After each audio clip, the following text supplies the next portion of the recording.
The crowd roars as the opening pyro explodes across the stage, bathing the Fort 12 wrestling arena in a kaleidoscope of colors. Spotlights pan across the excited fans, waving signs that read everything from "Stone Cold for 1412 Champ" to "Marry Me, Majin Buu."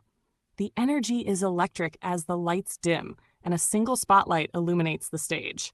Out step the Beats, the iconic band from Doug, dressed in their eclectic, grunge-inspired outfits. They're here for a live performance of their cover of "Circle of Life" from The Lion King. The lead singer belts out the opening lines as a fog machine floods the stage, adding a surreal atmosphere to the performance. The crowd, momentarily stunned by the unexpected choice of song, quickly joins in, creating an almost magical sing-along moment. At ringside, the commentary team is already in fine form. Mr. Feeney, ever the professional, that begins the broadcast with his trademark composed tone, "Welcome, everyone, to another night of absolute mayhem, chaos, and excitement here at 1412 Wrestling. Tonight's show promises to be one for the ages." Jim Ross, his voice booming with enthusiasm, adds, "That's right, Mr. Feeney.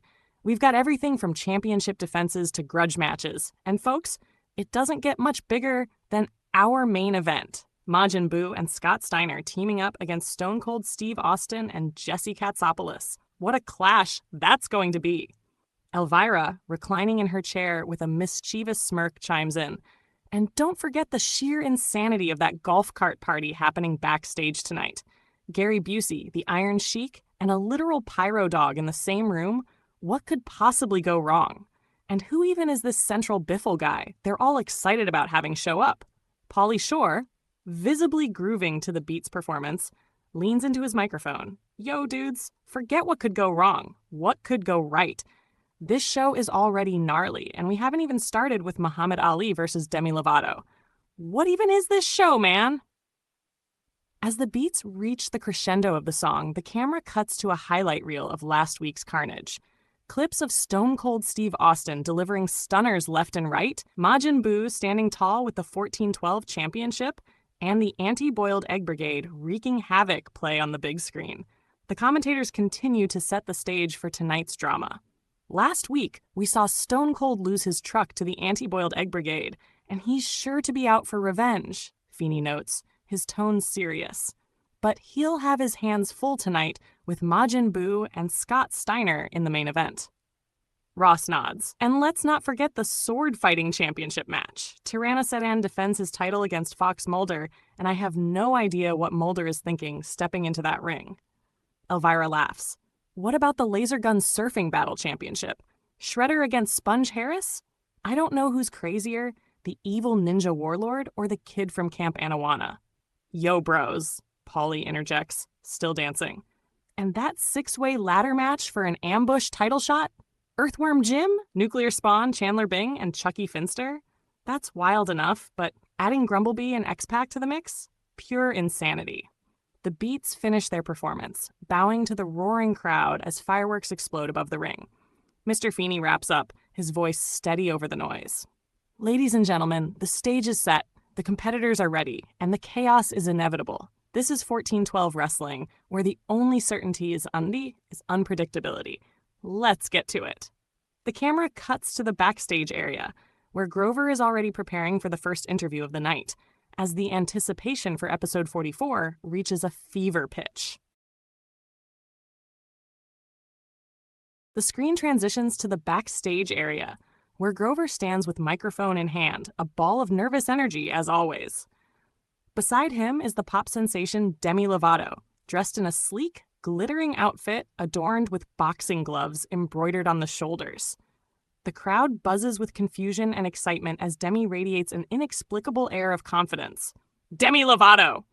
Grover begins, his voice squeaking slightly. "You're about to step into the ring with none other than the greatest, Muhammad Ali. How are you feeling about this monumental challenge?" Demi flashes a confident smile and tilts their head. "Grover, let me tell you something. I've been through my fair share of battles. Tours, tabloids, life. It's all prepared me for this. Ali may float like a butterfly, but tonight, I'm going to sting like a supernova." Grover blinks, stunned by the response. "But this is Muhammad Ali we're talking about. He's a literal legend." I know exactly who he is, Demi says with a grin. But legends are just stories waiting for a rewrite. Tonight, I'm the editor. The crowd erupts in a mix of laughter and cheers as the camera cuts to another part of the backstage area, where Muhammad Ali is shadowboxing in front of a full-length mirror. His rhythmic movements are as fluid as ever. Grover nervously approaches, his microphone trembling. Mr. Ali, Grover begins hesitantly, Demi Lovato just said they're ready to rewrite your story tonight. Any thoughts? Ali stops mid-punch and looks directly into the camera with a wide grin. Rewrite my story? Grover, I am the story. Demi's got confidence, I'll give him that. But confidence doesn't win fights. Speed, skill, and a fist like lightning? That's what wins fights. Tonight I'll show Demi and everyone else why I'm still the greatest.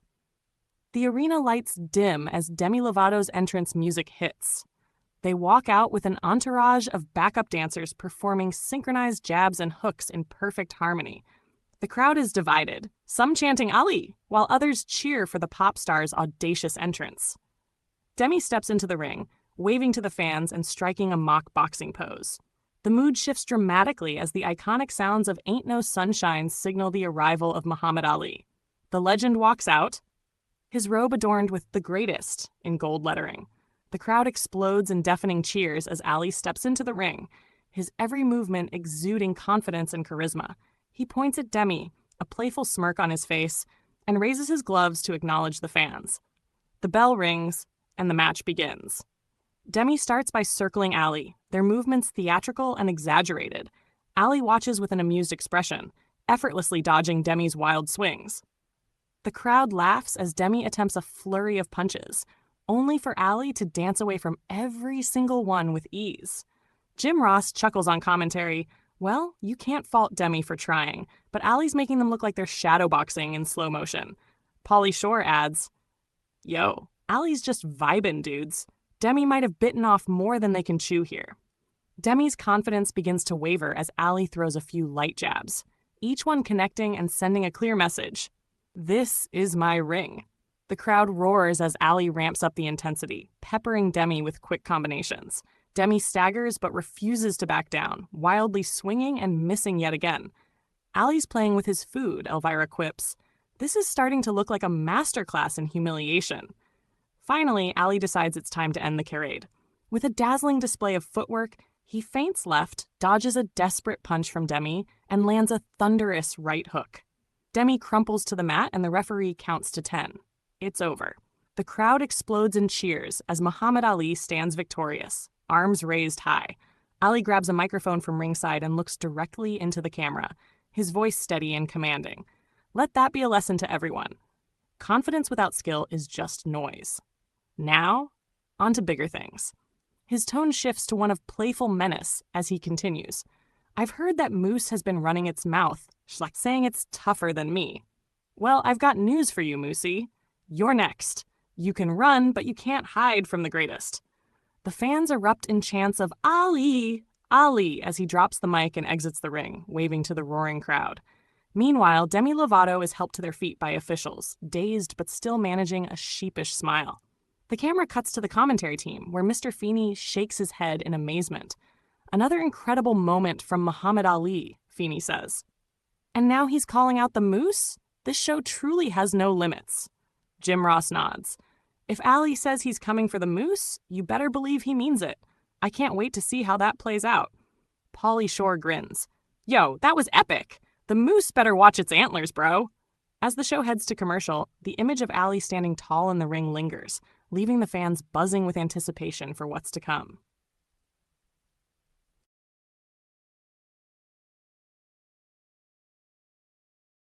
The camera cuts backstage to a tense setup in the interview area, where Grover stands between Spopovich and Ross Geller, both flanked by their respective entourages. The Anti-Boiled Egg Brigade, a chaotic and mismatched gang, looms behind Spopovich, while Monica and Rachel offer silent but intense moral support to Ross. Grover adjusts his bow tie nervously as he prepares to mediate the verbal clash. Ladies and gentlemen, Grover begins, his voice trembling slightly, we are just moments away from the Dinosaur Bones Are Legal match, and I'm here with the competitors. Spopovich, you'll have the support of the Anti-Boiled Egg Brigade. What are your thoughts going into this unique stipulation? Spopovich, muscles bulging and veins popping, leans into the microphone. Thoughts? I don't need thoughts, Grover. I've got power, brutality, and a brigade of maniacs ready to crush anyone who gets in my way. Ross Geller? He's nothing but a dinosaur nerd playing dress-up in my world. The Anti-Boiled Egg Brigade erupts in cheers and jeers. Bars steps forward, holding a boiled egg in one hand and pointing it threateningly at the camera. Ross, you don't even belong in this ring, bro. Spopovich is gonna stomp you back to the Jurassic! Doug Funny, dressed in a makeshift archaeologist hat, chimes in. You know, I've been studying dinosaur bones all week, and I can confidently say that Ross won't have time to analyze anything when Spopovich is done with him. Before Grover can regain control, Donkey Lips starts munching on a massive turkey leg, waving it around as he shouts, I've been training for this moment by eating everything in sight. Spopovich is like a human T-Rex, and Ross is going to be dino done. The camera pans to Ross, who steps forward with surprising confidence, adjusting his tie. First of all, Ross begins, his tone calm but condescending. I am a paleontologist. That means I don't just know about dinosaurs, I respect them. And second, Spopovich, your so-called brigade looks like it was assembled by throwing darts at a phone book. Monica steps in, glaring at Spopovich. Ross doesn't just study dinosaurs. He's passionate about them. You don't stand a chance against someone with that much knowledge and heart. Rachel, less invested but still supportive, smirks and adds, plus, let's be honest, Spopovich, you couldn't even spell paleontology if your life depended on it. The Anti-Boiled Egg Brigade erupts in boos and mockery. Lola Bunny crosses her arms, glaring at Rachel. Oh, Poe, please, like you even know what it means. Spopovich is about to make your dino nerd extinct. Grover, now visibly sweating, raises his microphone. Okay, that's enough. Let's take this to the ring before things get out of hand. The camera transitions to the arena, where the Anti-Boiled Egg Brigade makes their entrance first. Spopovich storms down the ramp, his eyes blazing with fury, while his entourage trails behind, each adding their own chaos. Jackie Chan flips onto the ring apron with a dramatic somersault. Sonic the Hedgehog zips around ringside, taunting the fans. Cliff O'Malley carries a clipboard and occasionally shouts random motivational quotes.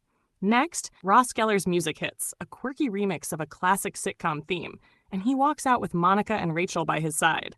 The crowd cheers as Monica holds up a replica dinosaur skull, which Ross points to as if it's a championship belt. The bell rings, and the match begins. Spopovich charges at Ross with raw power, but Ross narrowly dodges, using a dinosaur femur as a makeshift staff to keep Spopovich at bay. The crowd roars as Ross lands a surprising jab to Spopovich's midsection, sending the hulking brute reeling. At ringside, chaos erupts. Donkey Lips tries to climb onto the apron but slips on a discarded dinosaur bone, crashing into Earl Sinclair, who's busy reenacting a prehistoric battle with a cardboard spear. Meanwhile, Akeem the African Dream starts an impromptu dance routine, distracting the referee. Inside the ring, Spopovich regains control, grabbing Ross by the collar and tossing him across the ring like a rag doll. Monica and Rachel scream in unison as Ross struggles to his feet. Bars slides a comically oversized egg into the ring, which Spopovich uses as a projectile. It narrowly misses Ross but shatters on impact, creating a slippery mess. The Anti-Boiled Egg Brigade continues their antics.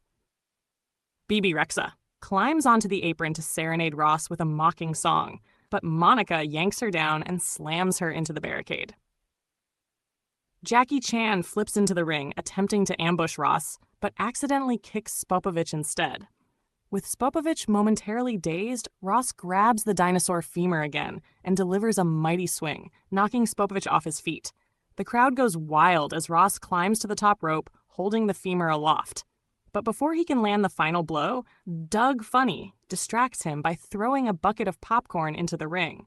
Spopovich seizes the opportunity, leaping up and delivering a devastating slam to Ross, pinning him for the 3 count.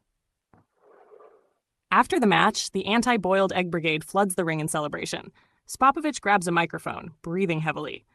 Ross Geller, you're just another name on my list. And as for anyone else who thinks they can stand against us, you're next. The camera cuts to Monica and Rachel helping a dazed Ross to his feet as the crowd boos the victorious Spopovich and his chaotic brigade. At ringside, the commentary team is in complete disbelief. Mr. Feeney shakes his head. I'm not sure what I just witnessed, but it's clear that Spopovich and his brigade are a force of unbridled chaos. Jim Ross chimes in. Ross Geller gave it his all, but there's no preparing for the insanity that comes with the Anti-Boiled Egg Brigade. Bars spots a kid in the front row eating a chocolate ice cream cone. He flips out in anger over the kid's flavor selection and smashes the cone on the ground. Pauly Shore, grinning, adds, Yo, bro, that was epic. Bones, eggs, and total mayhem? Sign me up for more of that. As the Anti-Boiled Egg Brigade exits triumphantly, the show cuts to a commercial break, leaving the audience buzzing with excitement and confusion.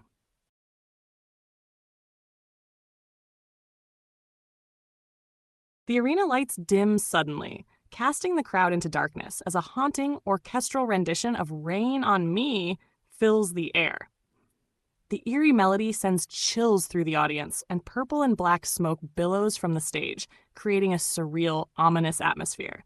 From the mist emerge Lady Gaga and Ariana Grande, making their grand return to 1412 wrestling. The two stride to the ring with commanding presence, their matching witch-inspired outfits both dazzling and terrifying.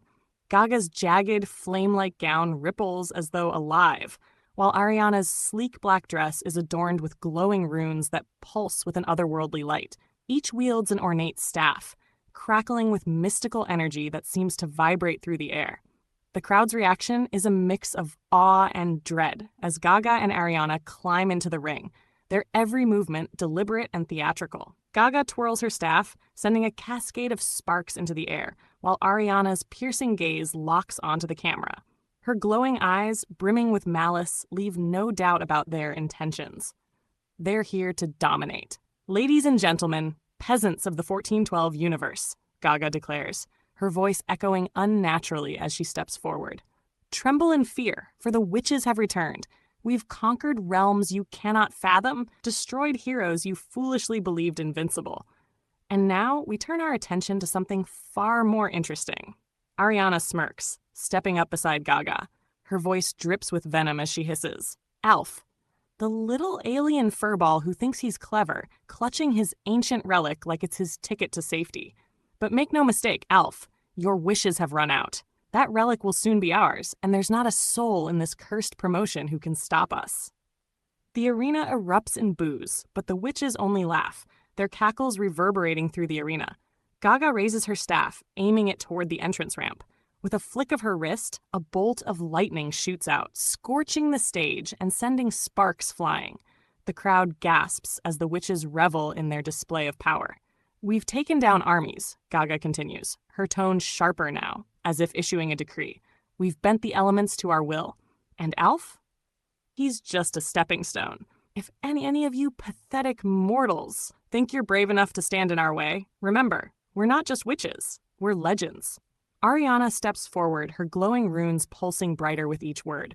Consider this your warning. The relic will be ours, and once it's in our possession, we'll remake 1412 wrestling in our image.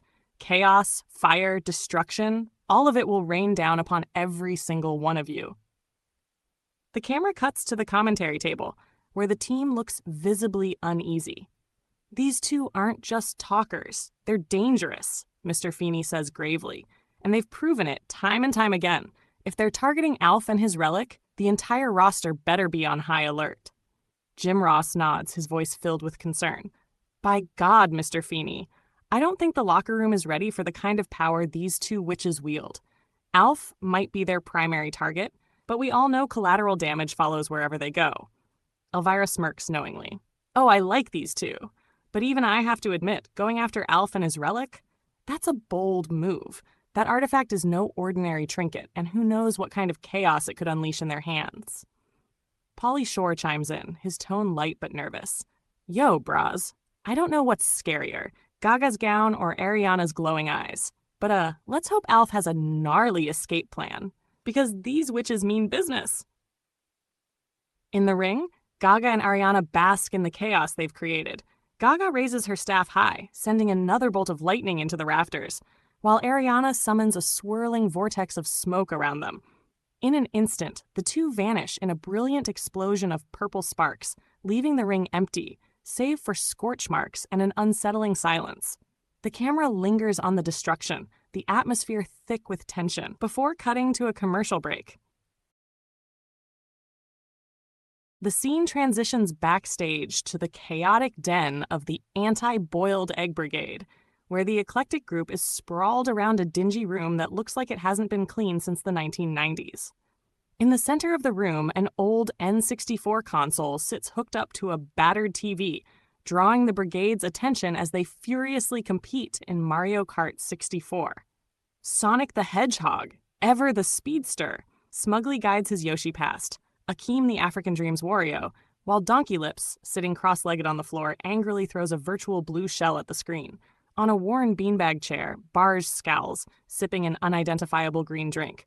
Man, you know what's worse than Mario Kart trolls? Freaking boiled eggs, slimy, smelly, disgusting little egg bombs. They're a blight on humanity. Doug Funny, fiddling with his controller, nods enthusiastically. Yeah, and don't even get me started on chocolate ice cream. Like, why ruin a perfectly good dessert with that flavor? Lola Bunny, lounging on the armrest of a battered couch, shrugs. Frosted cookies are worse. They're trying too hard. Like, pick a lane. Are you sugar or are you a weird, chalky glaze? Without warning, Cliff O'Malley bursts into song, bouncing off the walls. My name is Cliff, brother of Joe. I got me some crack. I want me some hose. Amidst the chaos, Earl Sinclair, chewing on a half-eaten drumstick, groans dramatically. And don't get me started on beans on toast. It's bread's worst enemy, an unholy marriage of carb and mush. The brigade erupts into overlapping arguments about their least favorite foods, voices bouncing off the room's stained walls. But the commotion halts abruptly as the unmistakable roar of a truck engine echoes through the hallway outside, growing louder by the second. Cliff pauses mid-bite of pizza. Anyone else feel like the wall's about to? Before he can finish, Stone Cold Steve Austin comes barreling through the brick wall in a massive beer truck, horn blaring as bricks and debris explode in every direction. Members of the brigade scramble for cover as the truck screeches to a halt in the middle of the room, crushing the couch and barely missing the precious N64. Austin leaps out of the cab, a wild glare in his eyes. Y'all thought you could burn my truck and walk away? Nah, boys, old Stone Cold's got a receipt. Bars tries to crawl under the table, his voice trembling. Man, chill. It was just chocolate ice cream. Austin wastes no time. With a thunderous he delivers a stunner to Doug Funny, sending him tumbling over the N64. Sonic, mid-sprint to escape, is caught by Austin and hurled into the broken remnants of the couch before being planted with another stunner. Donkey Lips, in a moment of misguided bravery, lunges at Austin but is met with a face full of beer spray from the truck's keg hose. BB Rexa, climbing onto a chair, tries to rally the group. Guys, stop panicking! We're the brigade! We can take him! Austin smirks, pulling a keg tap from the truck and twirling it like a weapon. He charges at Bars, tackling him to the ground.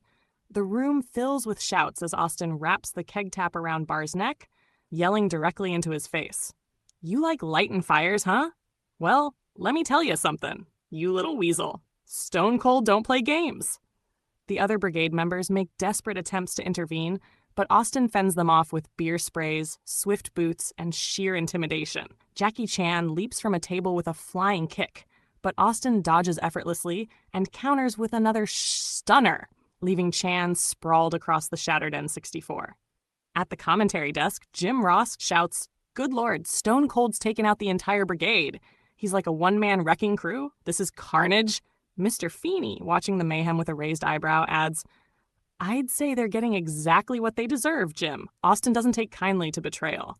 Elvira smirks. "But can we talk about the sheer dedication to beer? That truck is iconic." Pauly Shore grins. "Yo, bras, this is the gnarliest payback I've ever seen." Stone Cold's going full WWE and NASCAR in one segment. Back in the demolished hangout, Austin drags Bars to his feet, still gripping the keg tap, and slams him against the wall. Bars, barely conscious, sputters out a weak apology. It was just ice cream, man. Austin leans in close, sneering. You better pray they got boiled eggs in the hospital, 'cause that's where you're heading, son. With one final shove, he tosses bars into a pile of shattered furniture. Triumphant, Austin climbs back into the beer truck, honking the horn as he reverses through what remains of the wall. The brigade members are left groaning in defeat, their once proud hangout now a demolished battlefield. Jim Ross's voice carries the final word as the scene fades. By God, Stone Cold just dismantled the Anti-Boiled Egg Brigade and their hideout with one beer truck and pure rage. This ain't over, folks. Not by a long shot.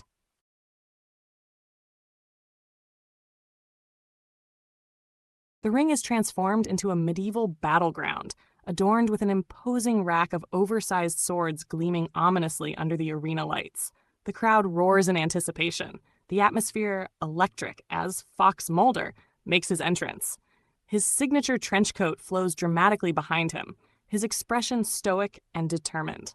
Clutched in his hand is a standard-issue FBI sword, comically plain compared to the grandiose weapons on display at ringside, but his grip on it is firm as he steps into the ring.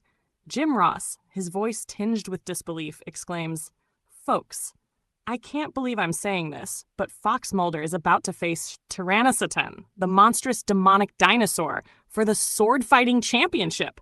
Mulder may have bitten off more than he can chew here." "I admire Mulder's bravery," Mr. Feeney adds, his tone measured. "But how does one prepare for a sword fight against a fire-breathing, demonically empowered Tyrannosaurus?" Elvira, clearly entertained, smirks. "I think it's less about preparation and more about not getting eaten." "Yo, dudes!" Pauly Shore chimes in, leaning forward excitedly. "Mulder better have some sick X-Files tricks up his sleeve, or he's toast, just like that poor sentient toaster." The arena plunges into darkness as a low, guttural roar reverberates through the building. Flames erupt along the stage, and the crowd collectively holds its breath as Tyrannosatan makes his entrance. His colossal, scaly frame is illuminated by the fire, a nightmarish vision of glowing red eyes and jagged teeth. In his clawed hands, he wields an impossibly massive flaming sword, the heat radiating from it palpable even from the audience. Each step he takes shakes the ground, his presence nothing short of apocalyptic. Jim Ross shouts, "My God, look at the size of him!" Tyrannosatan looks like he stepped straight out of the apocalypse. The bell rings, and the match begins. Mulder moves cautiously, circling his opponent with the precision of a trained agent. Tyrannosatan wastes no time lunging forward, swinging his flaming sword with a bone-crushing force that Mulder narrowly dodges.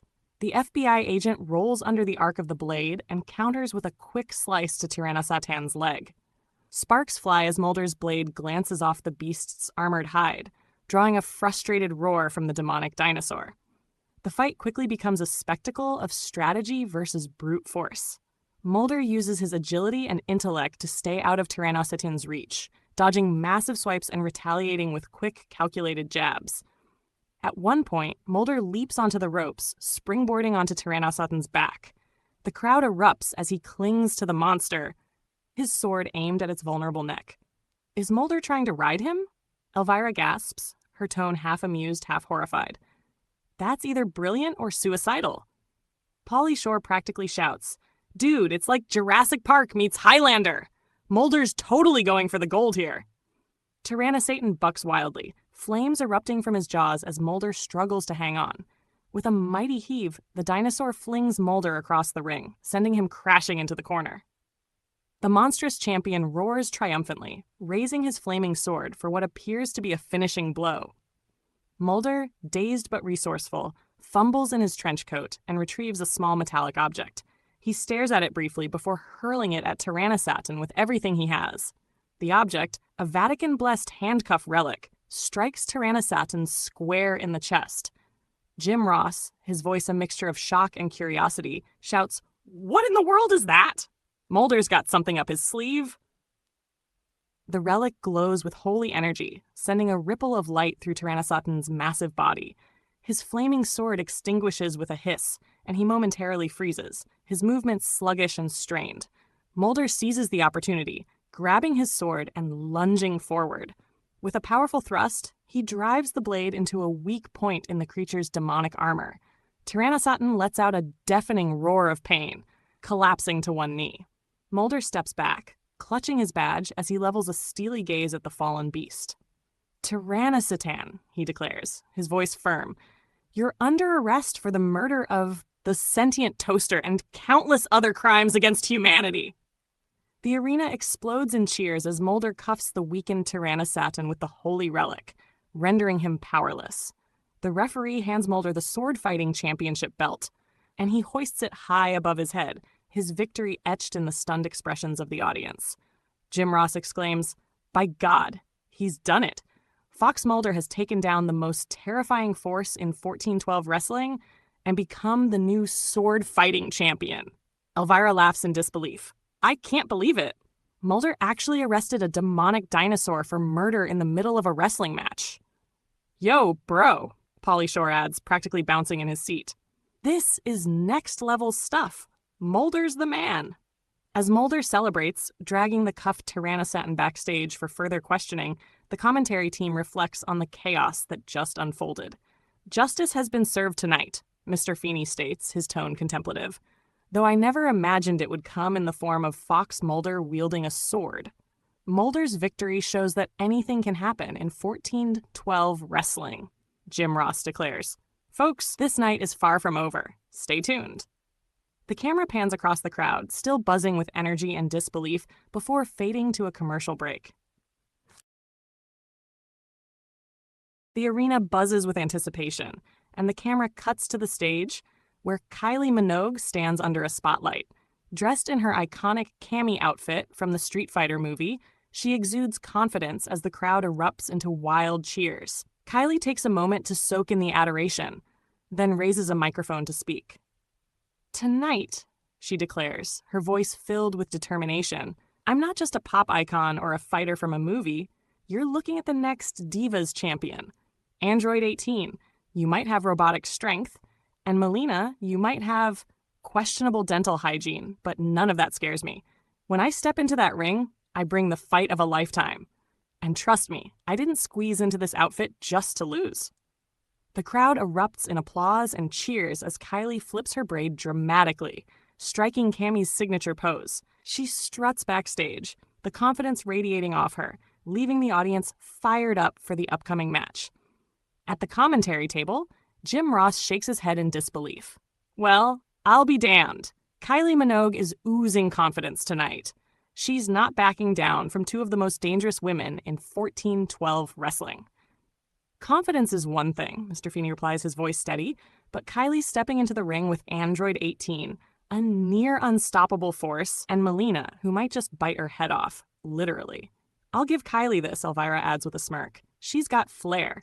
But flair doesn't win championships. Skill and savagery do, and this match has plenty of both." "Yo, bro," Pauly Shore interjects. "Did you see that outfit? Total Street Fighter vibes. Let's go, Kylie." The camera cuts to the ring where Daphne Blake stands poised, microphone in hand. The following contest is a triple threat match scheduled for one fall, and it is for the Divas Championship. Introducing first. Kylie Minogue's Street Fighter-themed entrance music blares, and she struts to the ring with theatrical flair, high-fiving fans along the way. Once inside, she stretches, her gaze fixed on the entrance ramp, determination etched on her face. Daphne continues. Introducing next, hailing from Outworld, Melina. The arena goes dark, and eerie, otherworldly music plays. Melina emerges, clad in her purple ninja attire, and brandishing her iconic sais. She snarls at the camera, baring her razor-sharp teeth before discarding her weapons and stalking to the ring. The audience reacts with a mix of awe and fear as she slides under the ropes, her glare settling on Kylie. And finally, Daphne announces, her voice rising, the reigning and defending Divas champion, Android 18.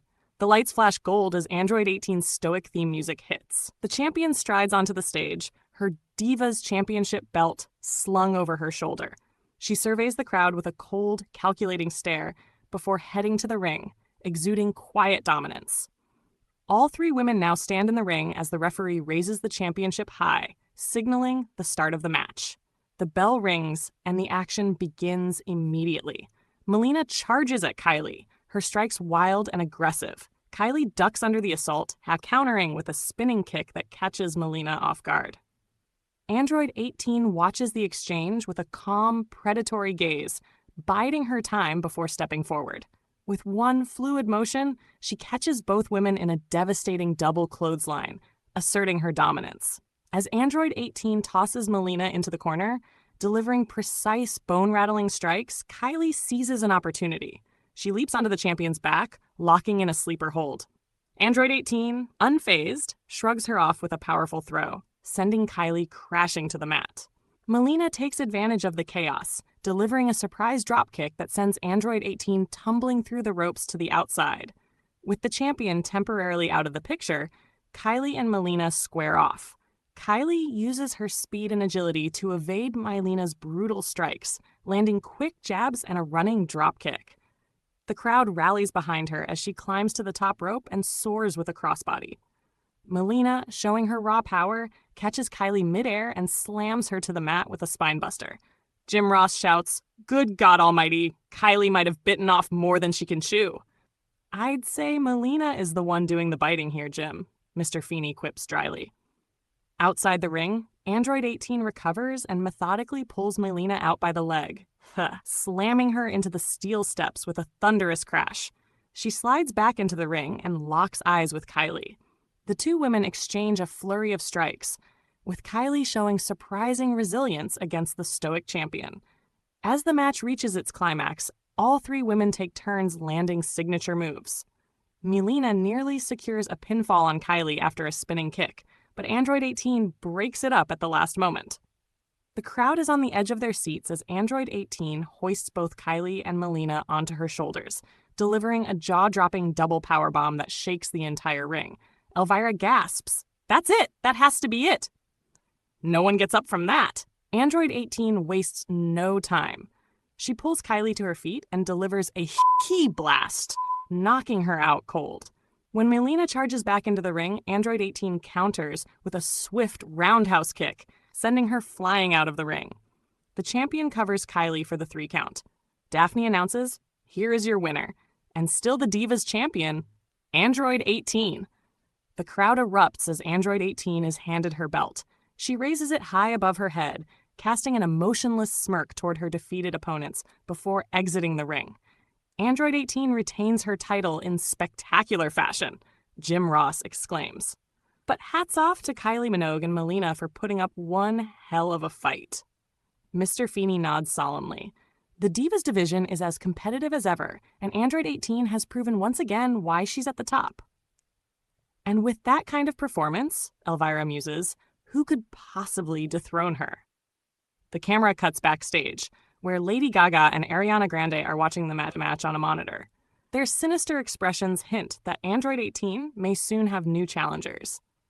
The scene fades to black as the show goes to commercial, leaving the audience eager for what's next. The arena buzzes with excitement as the camera pans to the ring, where Daphne Blake stands beside a table covered in futuristic laser guns and a glowing neon surfboard. The crowd's cheers grow louder, eager for the next championship bout to begin. Daphne raises her microphone, her voice cutting through the noise. The following contest is for the Laser Gun Surfing Battle Championship and is scheduled for one fall. Introducing first the challenger from Camp Anawanna, Sponge Harris. The speakers blare an off-key rendition of the Salute Your Shorts theme song as Sponge Harris nervously stumbles onto the stage. His foam pool noodle, painted to resemble a laser gun, flops in his hand as he waves awkwardly to the crowd. Dressed in an ill-fitting wetsuit, Sponge looks as though he's already questioning his life choices. The audience offers polite cheers as he shuffles toward the ring, occasionally tripping over his own feet. "Yo, bro," Pauly Shore says, laughing. "Sponge looks like he wiped out before even getting to the beach." Elvira smirks. "He might as well have brought a squirt gun to this laser fight." Poor kid. Sponge climbs into the ring and picks up one of the glowing laser guns, fumbling it like a complete amateur. His hands shake as he tries to figure out the controls, and the crowd chuckles sympathetically. Suddenly, the arena lights dim, and a chilling, ominous theme begins to play. The audience erupts in a mixture of awe and fear as Josh Shredder makes his entrance. And his opponent, Daphne announces, her voice steady despite the tension, the reigning and defending laser gun surfing battle champion, Shredder. Shredder strides onto the stage, his gleaming armor catching the spotlight. Behind him, members of the Foot Clan, including Chandler Bing, flank him, each carrying laser guns and neon-lit surfboards like battle-hardened warriors. Shredder exudes menace as he approaches the ring, his gaze locked on Sponge, who looks as though he's about to faint. Jim Ross's voice booms over the commentary. My God, Shredder looks like he's ready to annihilate Sponge Harris tonight. This man is unstoppable. Mr. Feeney nods gravely.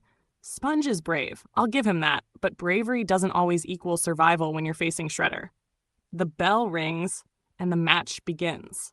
Sponge nervously raises his laser gun, fumbling to find the trigger, but Shredder wastes no time. With lightning speed, the champion hops onto his surfboard, gliding across the ring with effortless precision. He fires his laser gun with pinpoint accuracy, forcing Sponge to dive clumsily for cover behind the ropes.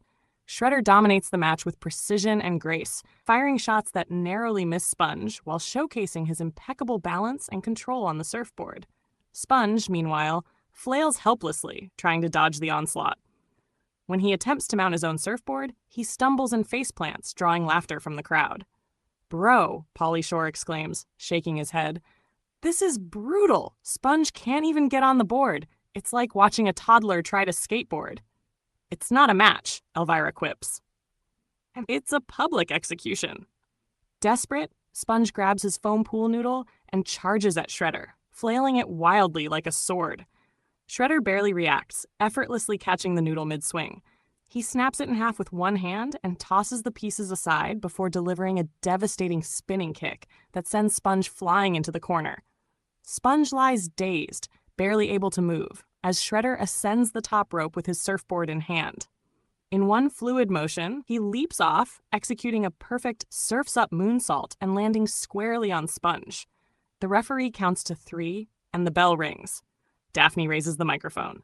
Here is your winner, and still the laser gun surfing battle champion, Shredder. The Foot Clan storm the ring, hoisting Shredder onto their shoulders as he raises his laser gun triumphantly. The crowd boos and cheers simultaneously, their awe of Shredder's skill outweighing their sympathy for Sponge. Meanwhile, paramedics carry Sponge out on a stretcher, the broken pieces of his foam noodle still clutched in his hands. Jim Ross sighs. Absolute domination by Shredder. This man is a force of nature. Sponge Harris never stood a chance. Mr. Feeney shakes his head. That young man had no business being in this match, but you have to give him credit for trying. If Shredder keeps this up, Elvira says, leaning back in her chair, he might hold that title forever. The camera cuts backstage, where Sponge's fellow campers from Camp Anawana watch the aftermath on a monitor. They shake their heads in embarrassment, muttering among themselves about Sponge's decision to challenge Shredder. The scene fades to black, and the show cuts to commercial, leaving the audience abuzz with the spectacle they've just witnessed. The backstage area is a chaotic swirl of debauchery and absurdity, the likes of which 1412 Wrestling has never seen. The dimly lit garage has been transformed into a golf cart utopia, with every inch of the space devoted to booze, mischief, and eccentric revelry. The air crackles with the sound of bottle rockets exploding as Pyro Dog darts between golf carts, his tail wagging wildly, launching fireworks that send sparks raining down on the raucous crowd. Standing atop the hood of a tricked-out golf cart, Gary Busey waves a flaming tiki torch above his head like a lunatic conductor leading an orchestra of chaos. Beside him, the Iron Sheik bellows obscenities at a life-sized cardboard cutout of Hulk Hogan, his finger jabbing the air in fury. Nearby, Bart Gunn demonstrates haymaker techniques to a nodding Dan the Beast Severn, who nonchalantly bench presses a spare golf cart tire as if it weighs nothing. In the corner, Bert Sugar scribbles furiously in a leather-bound notebook labeled Busey's Madness, an ongoing saga, his cigar smoke curling upward like a comic book villain's thought bubble. At a folding table littered with beer cans and questionable snacks, Alex Trebek sips a martini with an air of dignified calm. His focus is entirely on grilling Greg Biffle with rapid-fire trivia questions about infamous NASCAR crashes. Meanwhile, Bobby Two Beers. Living up to his moniker, chugs 2 bottles of beer simultaneously, smashing them together for dramatic effect. Foam sprays across the room, soaking the Minotaur, who responds with a deafening roar before sinking his teeth into a watermelon, inexplicably brought to the party. The chaos crescendos when a golf cart adorned with gold streamers and flashing LED lights screeches into the room. The crowd parts as T.R. Polk steps out, his bow tie perfectly adjusted, his smirk oozing villainy. He motions grandly toward the driver, who disembarks with theatrical flair. It's Cliffy Central, known as Central Biffle, clad in a cape, monocle, and top hat, holding several bottles of Jägermeister. He lifts his arms in an exaggerated flourish and booms, "Gentlemen, and creatures of questionable origin, the time has come to elevate our debauchery to unparalleled heights. Let us drink, let us plot, and above all, let us achieve new rivals." The room erupts in cheers. Ronnie Garvin, sipping bourbon, claps Cliffy Central on the back and mutters, "Kid's got flair. I like it." Cliffy begins making the rounds, passing out Jägermeister bottles and raising toasts with the crowd. His presence magnifies the insanity as the Minotaur, now inexplicably wearing a cowboy hat, arm wrestles Bart Gunn atop a moving golf cart. Pyro Dog fires a rocket directly into a keg, triggering an eruption of beer foam that drenches the wrestlers. The chaos amplifies when the Iron Sheik, still fixated on Hogan, declares, "I will break his back and humble him, but tonight I drink for Biffle." Dan Severn surveys the mayhem and dryly comments, "I've fought tougher parties than this." On a makeshift stage, Gary Busey belts out a distorted version of the national anthem that quickly devolves into a rant about aliens inventing vodka. Unfazed, Trebek leans toward Biffle with a sly grin and quips, "You don't see this on Jeopardy!" Meanwhile, John 420 lights a 7-gram joint, nodding approvingly at the chaos. Cliffy Central, still clutching his monocle, gathers everyone around a chalkboard he's wheeled into the garage from who knows where. With dramatic flair, he scrawls "New Rivals" across the board, underlining it 3 times, and points his cane at the crowd. "Now, my esteemed colleagues of chaos," he declares, "who shall we target next? The roster is vast, and our ambitions limitless. Speak now, and let us forge a new era of antagonism." Suggestions erupt from every corner of the room. Gary Busey shouts, "The Flintstones! I've always hated that Barney Rubble!" The Minotaur roars something unintelligible, which Cliffy nods at solemnly. T.R. Polk raises an eyebrow and offers, "Why not Alf? He's been too quiet lately." The camera cuts to the commentary table, where the team watches the chaos on a monitor in stunned silence. Jim Ross shakes his head. "Folks, I don't even know what to say. That wasn't a party. That was an uprising in the making." Mr. Feeney adjusts his glasses. "I'm deeply concerned about what achieving new rivals means for the rest of the roster." Elvira smirks. "I'm personally concerned about the golf carts. Do we even have a repair budget for this kind of thing?" Pauly Shore, wide-eyed, exclaims, "Yo, bros, if they need more fireworks or beer, I'm in!" The scene fades as Cliffy Central raises his Jägermeister bottle high, the crowd roaring their approval. The camera backstage area is a chaotic. The arena darkens as the ring crew begins setting up ladders around the ring, transforming it into a perilous battleground for the night's much-anticipated 6-way ladder match. The crowd is electric with anticipation as Daphne Blake steps into the ring, her voice steady and commanding as she addresses the audience. "The following contest is a 6-way ladder match," she announces, gesturing toward the glittering briefcase suspended high above the ring. And the prize hanging above is an ambush title shot, redeemable for any championship, any time. The crowd erupts as the first competitor's music hits. Earthworm Jim rockets onto the stage aboard his pocket rocket, spinning theatrically as he points toward the briefcase above. Leaping off his vehicle with exaggerated flair, he tosses his blaster into the air, catching it with ease as the crowd cheers in delight. The atmosphere shifts as a glowing green light fills the arena. Nuclear Spawn strides onto the ramp, his ominous presence casting a hush over the audience. He carries a ladder casually slung over one shoulder, his expression cold and focused as he glares at the dangling briefcase, radiating menace with every step. The energy flips again as the familiar DX theme blasts through the speakers. X-Pac rushes out, arms crossed in the iconic X formation, his high-energy entrance eliciting a mix of cheers and boos. He sprints down the ramp, pointing to the camera and yelling, "This is my time, baby! Suck it!"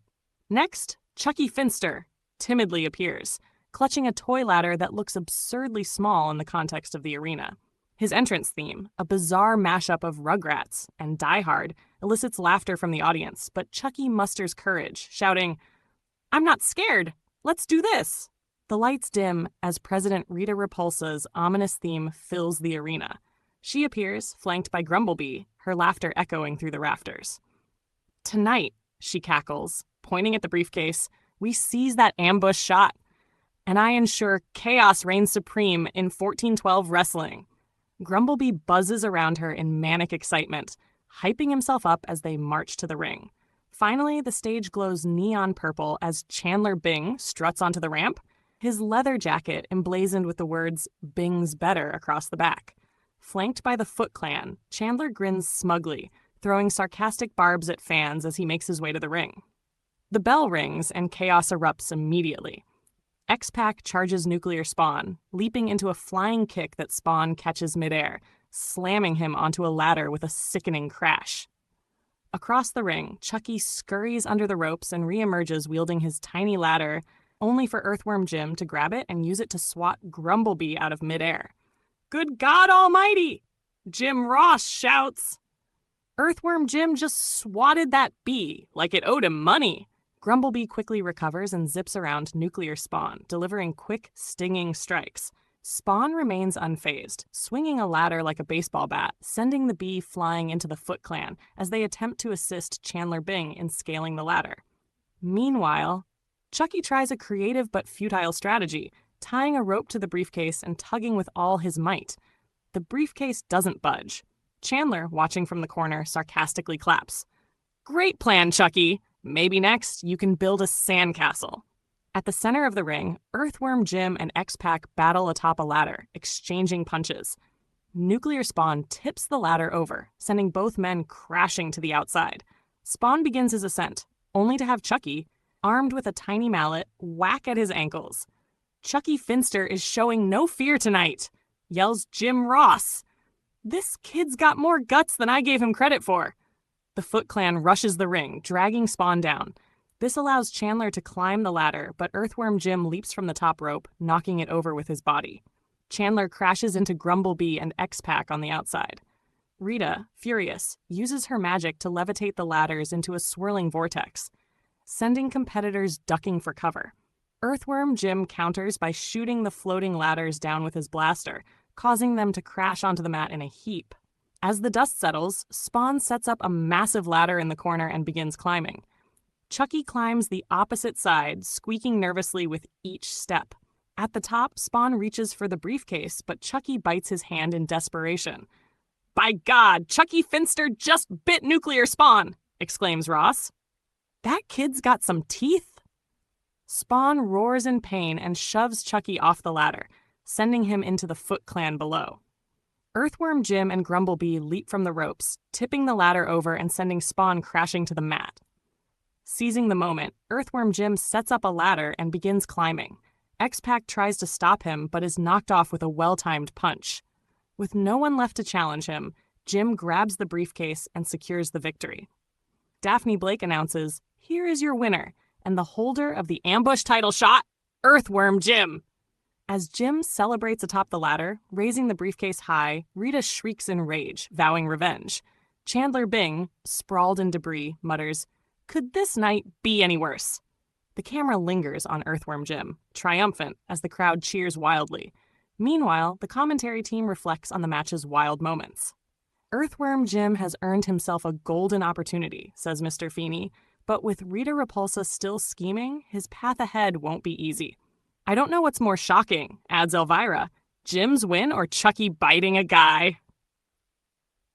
The camera fades out, leaving viewers eager for the fallout as the commentary team previews the night's main event.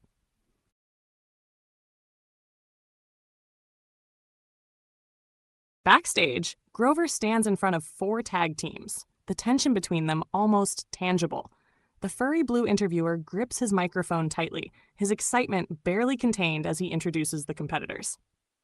Ladies and gentlemen, I'm here with the competitors in tonight's four-way elimination tag team match, Grover announces, glancing nervously at the looming figures of Harry and Marv.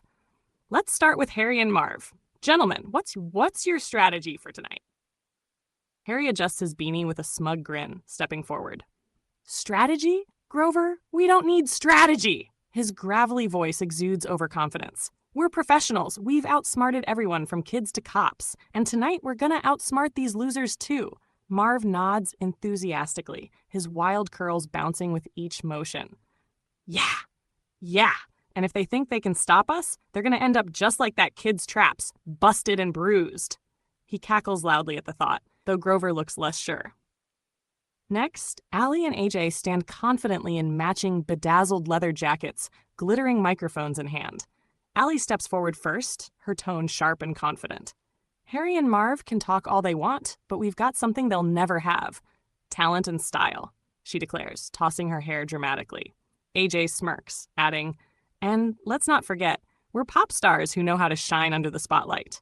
This isn't just wrestling, it's a performance, and nobody puts on a better show than us. Grover quickly moves on to the third team, Pete and Pete. The brothers exchange a glance before little Pete steps forward, his tone defiant. Listen up, Grover, he begins. We didn't come here to play nice.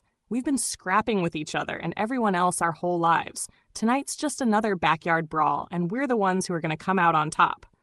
Big Pete crosses his arms, calm but resolute. We're here to win. End of story. Finally, Grover turns to Stephen Richards and Bull Buchanan of Right to Censor. Stephen adjusts his tie, his expression stern. What we're witnessing here is a travesty, he sneers. 4 teams competing in a match that will inevitably degrade into chaos and debauchery. But don't worry, Right to Censor is here to bring order and discipline back to this lawless company. Bull Buchanan grunts, his towering frame adding a layer of intimidation. They'll all be silenced, he growls. Grover looks at the camera with a nervous smile. Well, there you have it, folks. Let's head to the ring for what promises to be an unforgettable match.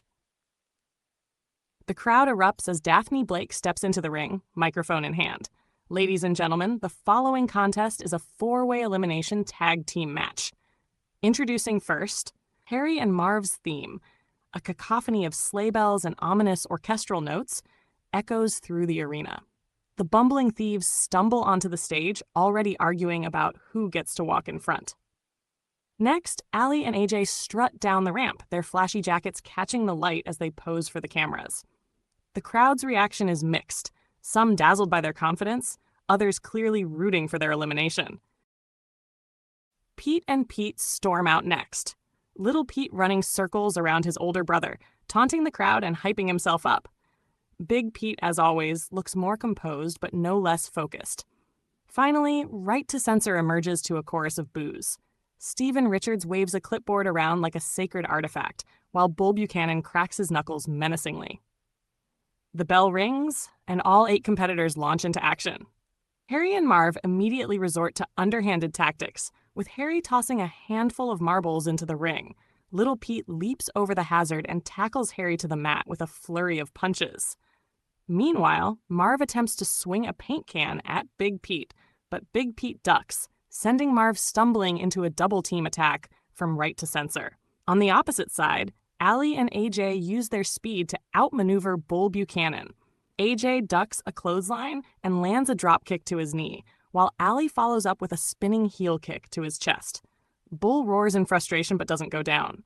Stephen Richards tries to intervene, only to be intercepted by Big Pete, who slams him into the turnbuckle. Not so fast, Big Pete mutters. The first elimination comes when Little Pete climbs to the top rope with a trash can lid he found under the ring.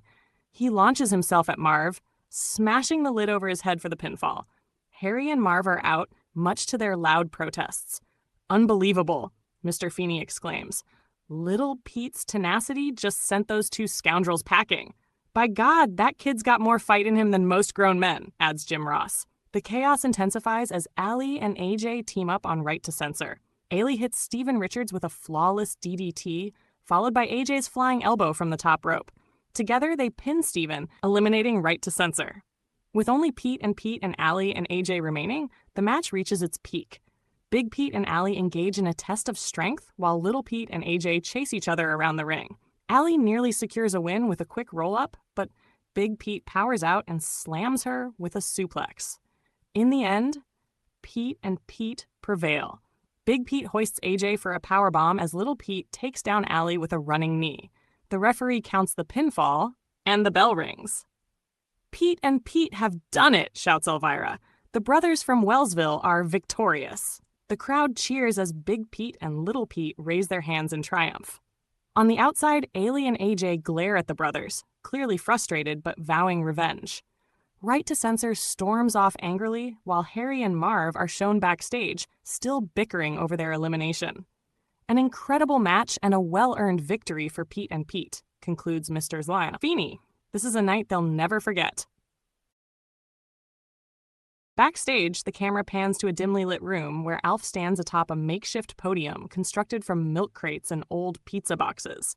Clutching his glowing ancient relic, he's dressed in a Hawaiian shirt, his fur slightly disheveled.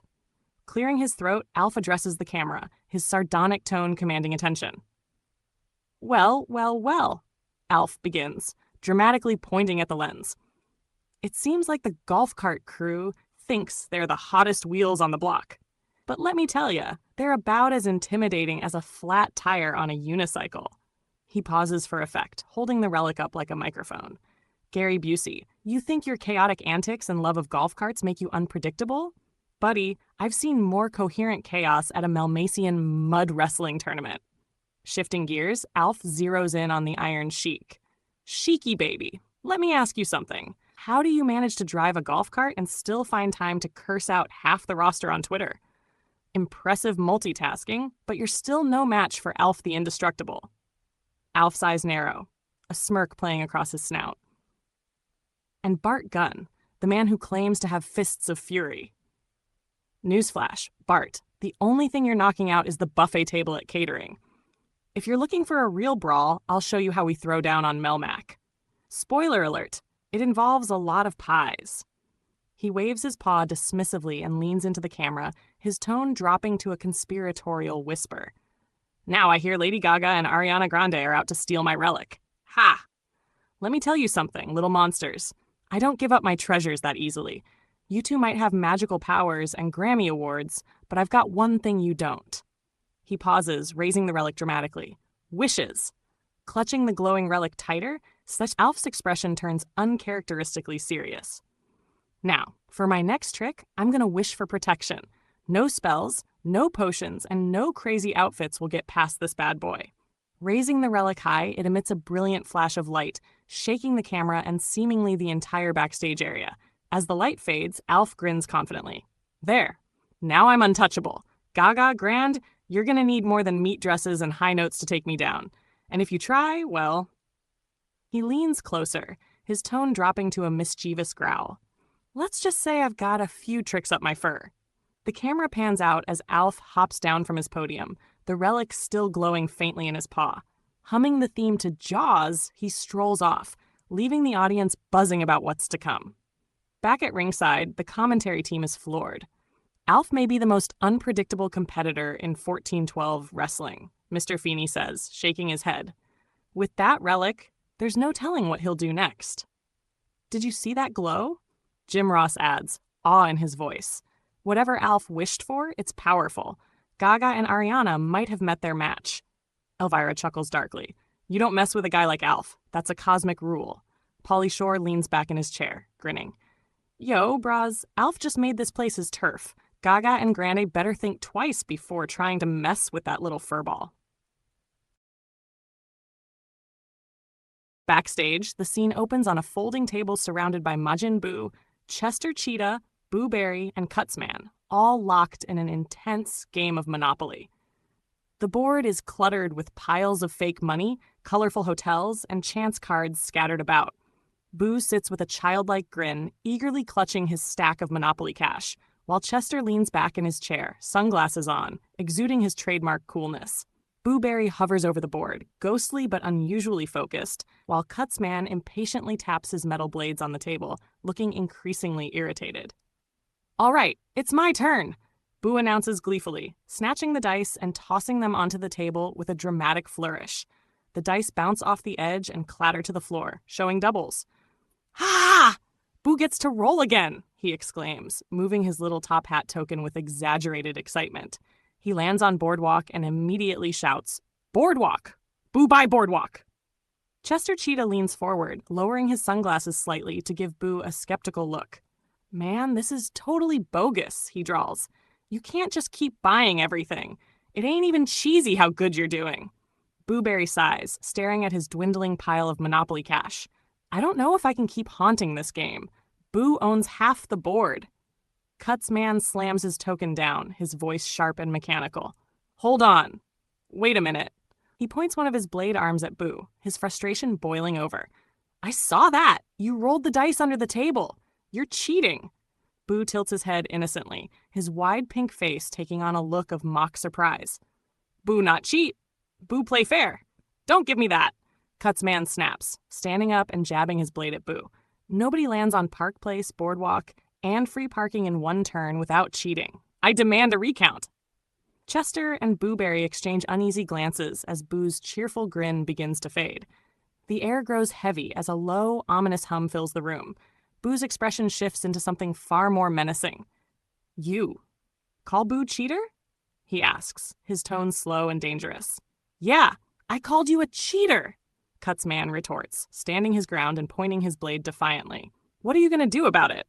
The room falls silent as Boo rises from his chair, his short frame somehow exuding an overwhelming presence. His smile returns, but now it's twisted and gleefully sinister. He raises a finger, his voice sing-song as he declares, "Boo not like sore losers. Boo turns sore losers into chocolate." Before anyone can react, a pink beam of energy shoots from Boo's fingertip, enveloping Cutsman in a brilliant flash. In an instant, the robotic warrior is transformed into a perfectly wrapped chocolate bar, which clatters onto the table. Chester jumps up, his sunglasses flying off. "Whoa, dude! That's not cool!" Chester yells, backing away in alarm. Boo turns to him with a delighted laugh. "Boo make everything better with chocolate," he shouts, firing another pink beam. Chester disappears in a flash, leaving behind a cheetah-shaped chocolate snack. Booberry tries to phase through the wall, but Boo's quick reflexes catch him mid-escape. "Boo no let ghost get away," he cries, firing one final beam. Booberry is reduced to a glowing chocolate truffle, which Boo catches and examines with amusement. With all three of his opponents turned into candy, Boo surveys the table with a triumphant smirk. "Now Boo win Monopoly," he declares, popping each chocolate creation into his mouth one by one. He munches loudly, grinning as he remarks, Cutsman tastes like dark chocolate. Yummy." The camera pans back to the commentary team, who are in stunned silence. "Well, folks, we've seen a lot of bizarre things in 1412 wrestling," Mr. Feeney finally says, his voice tinged with disbelief. "But Majin Buu turning his Monopoly opponents into chocolate and eating them might just take the cake, or the candy, as it were." Jim Ross shakes his head, still processing the scene. "My God, this man, or whatever he is unstoppable. He doesn't just dominate the ring, he dominates the game board too." Elvira smirks. "Honestly, I'm just impressed he even knows how to play Monopoly, but I wouldn't want to argue with him over the rules." Pauly Shore throws his hands up, laughing nervously. "Yo, bras, remind me never to play any game with Boo. That dude's got some major sweet tooth rage." The camera cuts back to Boo, who sits happily at the table, stacking Monopoly hotels onto Boardwalk while humming to himself. As the scene fades, his victory and appetite leave a chilling impression as the show transitions to the next segment. Backstage, the scene opens on the vibrant energy of a dimly lit locker room, where teams are preparing for the upcoming no disqualification 5 vs. 5 Survivor Series elimination match. The camera cuts to the ring, where Daphne Blake stands center stage, microphone in hand, the crowd buzzing in anticipation as the arena lights dim. "Ladies and gentlemen," Daphne announces with flair, "this match is a no disqualification 5 vs. 5 Survivor Series elimination match." Her voice carries over the cheers as she introduces the first team. Introducing first, accompanied by Lori Beth Denberg. Spider-Man, Larry Bird, L.A. Beast, Reggie Rocket, and 50 Cent. The arena explodes in cheers as the eclectic team begins their entrances. Spider-Man swings in dramatically on a web, landing gracefully in the ring and pointing to the crowd with a confident grin. Larry Bird follows, his stoic presence exuding quiet determination as he strides to the ring. L.A. Beast storms out next, chugging a jug of hot sauce mid-walk and roaring at the crowd, his intensity unmatched. Reggie Rocket skates down the ramp, landing a flawless flip into the ring that earns a roar of approval, while 50 Cent closes the lineup, rapping along to his entrance music as he saunters in, oozing charisma. At the commentary table, Mr. Feeney raises an eyebrow. I have to ask, who put this team together? A superhero, a basketball legend, a competitive eater, a cartoon skater, and a rapper? This lineup makes absolutely no sense. Jim Ross chuckles. Welcome to 1412 Wrestling, Mr. Feeney. The more random, the better. But don't underestimate this team. They're heavy hitters in their own unique ways.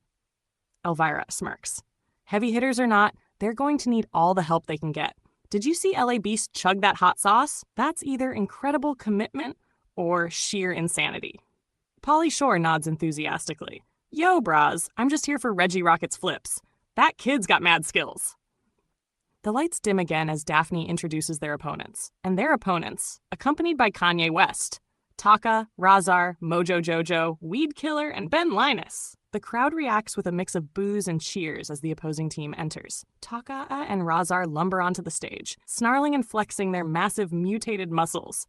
Mojo Jojo follows, his wild cackling filling the arena as he points to his oversized brain. Weed Killer drags a tangle of vines behind him, his swampy aura leaving a pungent trail. Finally, Ben Linus strolls in with an icy glare, Kanye West walking casually beside him, nodding to the beat of his own theme music. Mr. Feeney adjusts his glasses, his tone incredulous. This is absurd.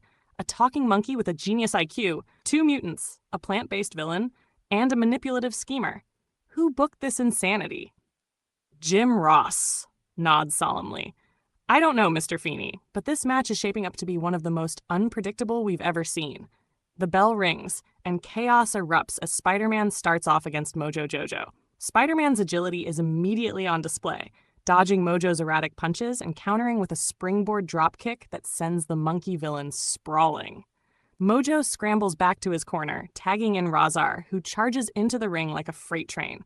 Spider-Man uses his reflexes to swing around Razar, tagging in Larry Bird. Larry enters the ring with calm precision, his imposing frame dwarfing Razar. With quick, calculated strikes, Larry lands a series of punches, following up with a textbook suplex that sends the mutant reeling. Reggie Rocket takes the tag, scaling the top rope and executing a perfect 540 splash onto Razar for the pin. The crowd erupts as Razar is eliminated. Elvira laughs. Well, that's one mutant down. Reggie Rocket may be small, but she's got guts and the moves to back it up. Pauly Shore pumps his fist. Yo, look at her go! That was gnarly, dudes! Weed Killer enters the fray, using his vine-covered arms to entangle Reggie. Just as he's about to slam her into the mat, L.A. Beast storms in with a steel chair, breaking the hold with a loud crack. Amid the chaos, Reggie tags in 50 Cent, who storms the ring and delivers a thunderous spinebuster to Weed Killer, securing the pinfall. The match escalates into utter mayhem, with eliminations stacking up. Ben Linus cunningly eliminates L.A. Beast with a low blow and roll-up, while Taka overpowers Reggie Rocket, pinning her with a massive power slam. Spider-Man and Larry Bird counter with dazzling teamwork, taking out Taka with a web-assisted elbow drop. In the final moments, it's Spider-Man and 50 Cent against Mojo Jojo and Ben Linus. Spider-Man outmaneuvers Mojo, landing a spinning kick that knocks the cackling monkey unconscious. With the odds now 2-on-1, 50 Cent faces off against Ben Linus, overpowering the schemer despite Kanye West's attempts to interfere. After a devastating G-Unit slam, 50 Cent pins Ben Linus for the victory. Jim Ross shouts over the roaring crowd, "What a match!" Spider-Man and 50 Cent pull off the victory in spectacular fashion. Elvira grins. Ben Linus might be a mastermind, but even he couldn't outthink 50 Cent. As Kanye helps a dazed Ben Linus from the ring, Mr. Feeney shakes his head, summarizing the madness. This match was chaotic, nonsensical, and completely absurd. In other words, a perfect example of 1412 wrestling. The show ends with Spider-Man and 50 Cent celebrating in the ring, joined by Lori Beth Denberg for a victory lap as the crowd chants their names, leaving an electric energy in the air. Back to the arena, the ring transforms into a culinary battleground for the highly anticipated competitive eating championship match. A massive table spans the ring, piled high with an assortment of food. Oversized burgers, pancake stacks taller than most wrestlers, entire rotisserie chickens, and an unstable tower of pies. The audience buzzes with excitement as Daphne Blake steps forward, microphone in hand, her voice carrying over the eager crowd. "Ladies and gentlemen," Daphne announces with a confident smile, "the following contest is for the competitive eating championship. Introducing first, the challenger, Cocaine Bear." The lights dim, and a guttural growl echoes through the arena, sending shivers down the spines of everyone in attendance. Cocaine Bear charges down the ramp to a mix of cheers and terrified gasps. His fur is ragged, his eyes are wild with intensity, and he exudes an energy that borders on chaotic. As he paws at the air and snarls, the commentary team struggles to process the spectacle. Jim Ross shakes his head in disbelief. "Folks, I've seen a lot in my day, but nothing quite like this." Cocaine Bear looks ready to devour everything, and I mean everything, in his path. Elvira smirks, her tone equal parts admiration and concern, including the ring if he gets hungry enough. "I love it." Pauly Shore leans in, laughing nervously. "Yo, bras, I think the bear already had his pregame snack, if you know what I mean. This dude's wired." As Cocaine Bear snarls at the audience, Daphne resumes her introduction. And his opponent? The reigning, defending, competitive eating champion, Heifer Wolf. An upbeat polka theme fills the arena as Heifer Wolf struts onto the stage, a bib with "Feed Me" emblazoned on it tied proudly around his neck. He high-fives fans, pausing mid-entrance to admire the mountain of food awaiting him in the ring. With casual bravado, Heifer grabs a chicken leg from the table and takes a bite, earning a roar of approval from the crowd. Jim Ross chuckles. Heifer Wolf has been unstoppable as champion, but tonight he faces his toughest challenge yet. Mr. Feeney adjusts his tie and sighs. Literally his toughest challenge, Jim. Cocaine Bear is, well, a bear. Daphne gracefully exits as the referee attempts to explain the rules. Cocaine Bear interrupts with a deafening growl, while Heifer appears entirely uninterested, his eyes locked on the pancakes. Giving up, the referee signals for the bell, and the match is underway. The feeding frenzy begins instantly. Heifer dives into the pancake stacks, devouring them with astonishing speed, while Cocaine Bear shreds through burgers like a whirlwind. Meat and buns flying in all directions. The crowd is on their feet, cheering wildly as the competitors eat at an impossible pace. Jim Ross can barely contain his excitement. Look at the sheer speed. Heifer Wolf is giving it everything he's got, but Cocaine Bear is a force of nature. Elvira laughs, shaking her head. Heifer better step it up if he wants to keep that title. That bear is eating like it's his last meal. Pauly Shore points at the screen. Yo, dudes, the bear just ate the serving tray. That can't be legal, right? Midway through the match, Cocaine Bear leaps onto the table, sending food flying in all directions. Heifer ducks under a flying chicken leg and uses the distraction to grab the precarious pie tower, devouring them two at a time. The crowd chants his name as he fights to catch up. Cocaine Bear, however, has no intention of slowing down. With a terrifying roar, he devours an entire roast turkey in one gulp. Bones and all. The referee struggles to keep count as the totals skyrocket. As the match reaches its climax, Heifer makes a heroic effort, grabbing a platter of ribs and tearing into it with gusto. The audience cheers, sensing a potential comeback. But Cocaine Bear unleashes his final decisive move, consuming an entire rack of ribs in seconds, shattering Heifer's lead. The referee raises Cocaine Bear's paw in victory as the bell rings. We have a new champion. Cocaine Bear has claimed the competitive eating championship. Elvira claps her hands. That was beautiful. Disgusting, but beautiful. As Heifer slumps into the corner, dazed and covered in pie filling, Cocaine Bear lets out a victorious growl, the championship belt draped awkwardly across his back. His wild eyes lock onto the camera, promising chaos in the weeks to come. Mr. Feeney sighs, rubbing his temples. I can't believe I'm saying this, but Cocaine Bear is the champion we deserve. The screen fades to black as Cocaine Bear begins gnawing on the championship belt itself, much to the horror of the commentary team.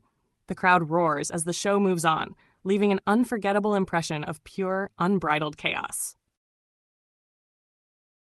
Backstage, the Pavers gather in their dimly lit hangout, a scene that screams chaos and mischief. Scattered tools, cans of spray paint, and piles of gravel litter the floor as they huddle around a flickering light bulb. The group's leader, a burly man in a stained work vest, steps forward, his face twisting into a smug grin. You know, we've been hearing a lot about Dan Connor lately, he begins, his voice dripping with disdain. This supposed tough guy, this hard-working, blue-collar hero. But let me tell you something. Dan Connor's no hero. The other Pavers chuckle menacingly as their leader continues, leaning closer to the camera. In fact, rumor has it old Danny Boy's been keeping secrets from Roseanne. Yeah, you heard me. Some dude named Pete? Ring a bell, Dan? While you're out fixing carburetors, Pete's been helping you with your alignment. The Pavers erupt into laughter, slapping each other on the back. One of them holds up a wrench like a microphone and mockingly mimics Dan's voice. Oh, Pete, torque me tighter! The group roars with laughter again, their taunts echoing through the dingy room.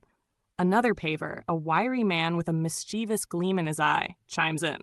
Hey, Roseanne, you might want to check the oil stains on Dan's shirt. They ain't all from cars. The group howls, their jeering reaching a fever pitch.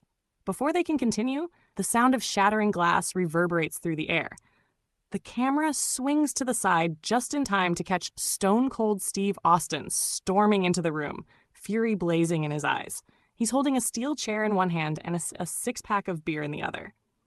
You sorry sons of bitches, Austin bellows, throwing the chair into the nearest paver and sending him crashing into a pile of gravel. You think you can ambush Stone Cold Steve Austin and walk away? Hell no. The pavers scramble, but Austin is already on them like a Texas tornado. He cracks another paver over the head with a beer can, foam spraying everywhere as the man crumples to the floor. One paver charges Austin with a wrench, but Austin counters with a stunner that leaves the poor guy twitching on the ground. The leader of the pavers tries to rally his crew. Get him, boys! Don't let this redneck take us down! Austin smirks, grabbing a nearby sledgehammer. Redneck? That's Mr. Redneck to you. He swings the hammer, sending tools and debris flying as the pavers scatter like rats. The chaos reaches a peak as Austin grabs the leader by the collar and slams him against the wall. You want to run your mouth about me? About Dan Connor? How about you shut up and take this whooping like a man? With that, Austin delivers a brutal stunner to the leader, leaving him sprawled out on the floor. The remaining pavers, terrified, flee the room, tripping over themselves in their haste to escape. Austin stands tall amidst the wreckage, breathing heavily and surveying the destruction. He grabs one last beer from his six-pack, cracks it open, and chugs it in one go. Wiping his mouth, he looks directly into the camera. And that's the bottom line, 'cause Stone Cold said so. The camera lingers on the carnage as Austin walks off, the sound of his boots echoing down the hall. The commentary team, watching the chaos unfold on their monitors, can hardly believe what they've just witnessed. Jim Ross is practically shouting, Stone Cold Steve Austin just laid waste to the pavers. I don't think I've ever seen anything like it. Elvira grins. I'd say those guys got exactly what they deserved. Mess with Stone Cold and you're gonna get smashed. Pauly Shore, wide-eyed, leans back in his chair. Yo, bras? Austin is a one-man wrecking crew. Somebody call a plumber because those pavers just got flushed. Mr. Feeney adjusts his tie, shaking his head. The audacity of those pavers to insult Dan Connor like that. Perhaps now they'll think twice before crossing Steve Austin, or anyone else. The screen fades to commercial as the sound of broken glass echoes once more. The energy in the arena is palpable as the main event approaches. Cameras cut to backstage where Stone Cold Steve Austin stands in front of a brick wall, intensity burning in his eyes as he glares into the lens. Grover holds a microphone up to him, though he looks uneasy after Austin's earlier rampage. Steve, Grover begins nervously, tonight, you're teaming with Jesse Katsopolis against Majin Buu and Scott Steiner. What's your mindset going into this match? Austin snatches the microphone, leaning in. Mindset? My mindset is the same as it's always been, Grover. I'm here to whip some ass, drink some beer, and make damn sure Majin Buu knows that I'm coming for his sorry ass in that 14-12 championship. As for Steiner and his mangy tigers, bring 'em on. I'll hit 'em all with a stunner and send 'em packing. And that's the bottom line, 'cause Stone Cold said so. The crowd roars as the camera cuts to Jesse Katsopolis in his locker room, accompanied by Joey Gladstone. Jesse adjusts his leather jacket, running a hand through his perfectly coiffed hair as Grover approaches. Jesse, tonight you're stepping into the ring with some dangerous opponents. What's your strategy? Jesse flashes a confident grin. Strategy? Grover, I'm the king of cool. I've wrestled sharks in leather pants, sung ballads that melted hearts, and taken down biker gangs with nothing but a hairbrush. Steiner might have his tigers, but I've got Elvis magic. And as for Majin Buu, he better hope he's as good at dodging punches as he is at eating snacks. Joey Gladstone interjects with a bad impression of Majin Buu. Me want candy. Me no like fists. Jesse rolls his eyes but smiles, slapping Joey on the shoulder. Meanwhile, the camera pans to Majin Buu, who is at a buffet table backstage. He shovels cupcakes into his mouth as Grover cautiously approaches. Majin Buu, tonight you're teaming with Scott Steiner. Any thoughts? Buu pauses, frosting smeared across his face. Buu think bald man and Elvis man taste like chicken nuggets. Buu squash them, eat them, then eat tigers too. Buu unstoppable. He grabs another cupcake, devouring it in one bite before stomping off. The final interview is with Scott Steiner, who stands in front of his rabid tigers, flexing his biceps while screaming into the camera. Steve Austin! Jesse Katsopolis! You two pencil-necked geeks are stepping into the ring with Big Papa Pump. I got freaks, I got peaks, and I got my tigers ready to rip you apart. You want to talk about strategy? The strategy is simple. I'm going to suplex you so hard, your grandkids will feel it. And as for you, Elvis wannabe, you better pray to the hair gel gods that I don't leave you looking like a shaved chimp. Holla if you hear me. The entrances begin as the commentary team hypes up the match. First out are Majin Buu and Scott Steiner, accompanied by Steiner's rabid tigers, who are being wrangled by nervous-looking handlers. Buu waddles to the ring, licking a lollipop, while Steiner screams at the crowd and flexes his muscles. Jim Ross is practically shouting.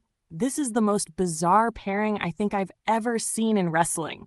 A demonic pink blob and a roided-out lunatic with tigers? Only in 14-12 wrestling.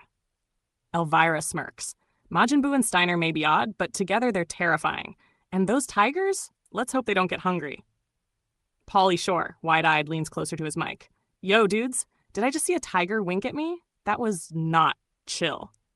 Stone Cold Steve Austin's music hits, and the crowd erupts as Austin storms to the ring, cracking open beers on his way down the ramp.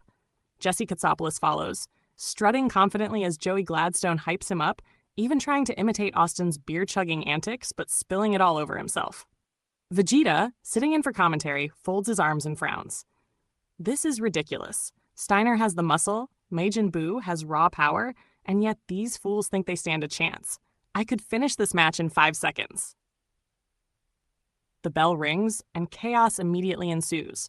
Austin and Steiner trade brutal punches, while Jesse dodges a wild swing from Buu and counters with a dropkick that actually staggers the Pink Menace. Jim Ross exclaims, Jesse Katsopolis with a surprising offensive move. Who knew the King of Cool could throw down? Vegeta scoffs. It's not about skill, it's about survival. If he had any brains, he'd run. The match spills out of the ring as Austin grabs a steel chair and levels Steiner with it. Meanwhile, Buu corners Jesse and attempts to turn him into chocolate, only for Joey Gladstone to intervene by throwing a bag of marshmallows at Buu's face. Pauly Shore laughs. Bro, Joey just saved Jesse with a marshmallow sneak attack. This is gnarly. Back in the ring, Steiner gains the upper hand, suplexing Austin onto the mat with devastating force. Majin Buu follows up with a belly flop onto Jesse, nearly crushing him. Elvira winces. That's gotta hurt. Jesse might need a chiropractor after this. The climax comes when Austin hits a stunner on Steiner, sending him flying out of the ring. Jesse, meanwhile, counters Boo's candy beam with a super kick, dazing the pink powerhouse.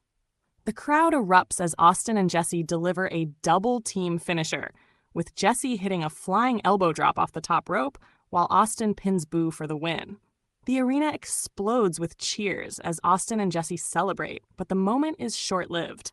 Suddenly, Majin Buu blindsides Austin with an energy blast, sending him crashing into the ropes. Boo grabs the 14-12 championship and holds it aloft, cackling as the show goes off the air. Jim Ross yells, "Majin Buu may have lost tonight, but he's sending a message. He's still the 14-12 champion, and he's not going anywhere." Mr. Feeney sighs. What a night. With chaos like this, I shudder to think what's coming next week. The screen fades to a final commercial break, promising more insanity in the weeks to come. Back from commercial break, the camera pans across the raucous crowd, the air thick with anticipation. Jim Ross greets the audience with his signature fervor. Ladies and gentlemen, I can hardly believe what I'm about to say, but next week it's official. Stone Cold Steve Austin will face Majin Buu for the 14-12 championship. Ross exclaims, the crowd erupting into cheers at the announcement. Mr. Feeney adjusts his tie and clears his throat, his tone measured yet tinged with concern. An announcement of such magnitude deserves context. Let's remind everyone where we stand in this. Mayhem we call 14-12 wrestling. Our current champions, and let's hope they remain intact by the end of tonight, are as follows. Majin Buu reigns as the 14-12 champion, bringing his unique brand of chaos. Android 18 stands tall as our Divas champion after a grueling triple threat victory. The legendary Michael Jordan and Scottie Pippen hold the tag team championships, showcasing teamwork that transcends the ring. The Flintstones are still our stable champions. Fox Mulder, against all odds, captured the sword fighting championship from the monstrous Tyrannosatan. Shredder continues his dominance as the laser gun surfing battle champion, and, as of earlier tonight, Cocaine Bear has dethroned Heifer Wolf to reclaim the competitive eating championship. Feeney pauses, letting the weight of his words settle. And let us not forget, Earthworm Jim now holds the ambush title shot, capable of cashing in on any champion at any time. One shudders to imagine the implications. Before the commentators can delve further, a roaring inferno suddenly erupts behind them, setting the commentary booth ablaze.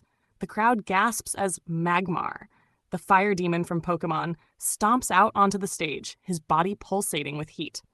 Jim Ross scrambles back, yelling, "For the love of God, Magmar has set the commentary booth on fire! Somebody get a fire extinguisher!" Beavis and Butthead wander out from backstage, pointing at the flames and laughing hysterically. "Fire! Fire! Ha ha! That's cool!" Beavis chants as Butthead nods in approval. Before the scene can escalate further, Mariah Carey's music hits, and the diva walks onto the stage with an air of arrogance, microphone in hand. She surveys the chaos with disdain and begins her promo. "I've seen some terrible things in this business, but nothing compares to the abomination that is Danny Tanner." Mariah sneers, flipping her hair. "He's not America's dad. He's America's disgrace. A failure of a father and an even worse human being." The crowd boos wildly, but Mariah smirks, basking in the heat. Stephanie Tanner storms out from the back, wielding a sword. She points it at Mariah, her voice trembling with anger. "How dare you insult my dad?" "You'll regret those words, Mariah." Stephanie charges toward the ring, but before she can reach her target, Michael Myers emerges from the crowd, his knife glinting under the arena lights. Without hesitation, he begins stabbing random audience members in the neck, creating pandemonium. Rita Repulsa's shrill laughter pierces through the arena as she and her goons teleport to ringside. "Attack the commentators!" Rita commands, pointing her staff at the team. Her minions charge, forcing the commentators to flee as punches and kicks fly. Just as it seems Rita's crew will take control, Muhammad Ali's music hits, and the boxing legend sprints to the ring. He begins knocking out Rita's goons with lightning-fast jabs, the crowd roaring with each punch. "Ali is cleaning house!" Jim Ross shouts. "This is absolute bedlam." Suddenly, the pavers rush down the ramp, pushing wheelbarrows full of gravel. They jump the barricade and grab Roseanne, who's sitting in the front row. "Roseanne's been kidnapped," screams Elvira. "This is too much. even for 1412 wrestling. Amidst the chaos, Yamcha leaps over the barricade and grabs a microphone. He points directly at Vegeta, who's seated at the commentary table. "Vegeta, you think you're so tough, but let me remind you. I had Bulma first," Yamcha shouts, his voice dripping with bitterness. Vegeta's fists clench, his face a mask of fury. "That's it. I've had enough of this circus. I'm out." He rips off his headset and storms out of the arena, leaving the commentary team stunned. The shashed 1996 USA Dream Team suddenly emerges from backstage, basketballs in hand. Instead of heading to the ring, they attack the concession stands, pelting workers with balls and raiding the popcorn machines. Hulk Hogan's music hits, and the crowd boos as he steps onto the stage, microphone in hand. "You fans can stick it, brother," Hogan snarls. Before he can say more, Randy Savage blindsides him with a steel chair, laying him out on the ramp. The chaos reaches a fever pitch as the Teenage Mutant Ninja Turtles and Joey Tribbiani rush to the ring, attacking anyone in their path.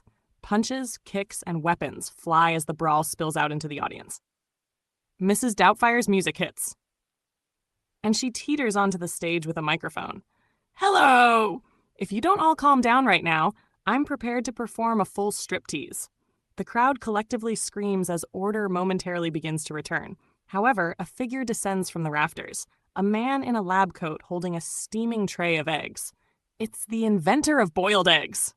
Jim Ross shouts, "He's back!" The inventor grabs a microphone and points to Bars, who's hiding in the crowd. "Bars, you charlatan! You've mocked my legacy long enough. Your anti-boiled egg propaganda ends here." As the show nears its conclusion, Pauly Shore stands in the middle of the chaos, shaking his head. "Dudes, what even is this show?" he asks, bewildered. Suddenly, Hardcore Holly sprints out, full speed, and punches Pauly square in the face. "How do you like me now?" Holly yells, standing over the fallen commentator. The camera pans over the carnage, Majin Buu holding his championship aloft, Roseanne being wheeled away by the pavers, and Muhammad Ali standing triumphant in a pile of unconscious goons as the show fades to black. The 141012 wrestling logo flashes on the screen, promising even more insanity next week.